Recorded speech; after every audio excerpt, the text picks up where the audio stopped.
I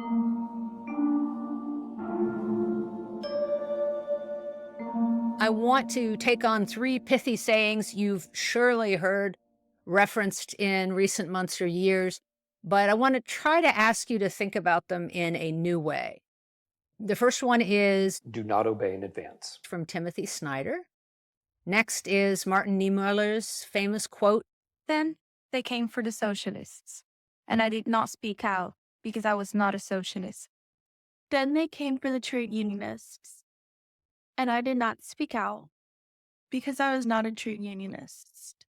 Then they came for the Jews, and I did not speak out because I was not a Jew. And then they came for me, and there was no one left to speak out for me. The last saying I want to address is Audre Lorde's statement. Your silence will not protect you. So first, the Snyder phrase about obeying. Obeying has its own gathering momentum in societies on the brink of or even shifting into authoritarianism. But disobedience also develops its own counter momentum. Addressing the Niemöller, I'd say that because Martin Niemöller was a pastor, it often gets read as a moral cry to do the right thing. And as for Audre Lorde, the sentence before her most famous one is also useful to read alongside it. My silences had not protected me. Your silence will not protect you. These three quotes are often read ominously, and they can feel like threats, like speak up or else you're in for it. But I want to say this is not some future threat that we're assessing. The threat is already here.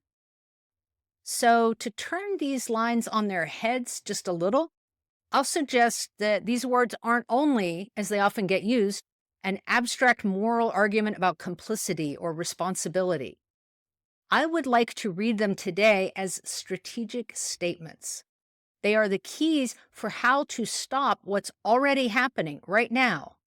They are people speaking from the aftermath of the kind of harm the government is trying to unleash today, people who have studied or lived the other side of a society that botched it for everyone or for some vulnerable part of the population. In this moment, these lines aren't cautionary. They are calling to us. They are saying, there is still time. Speak up. Go do something.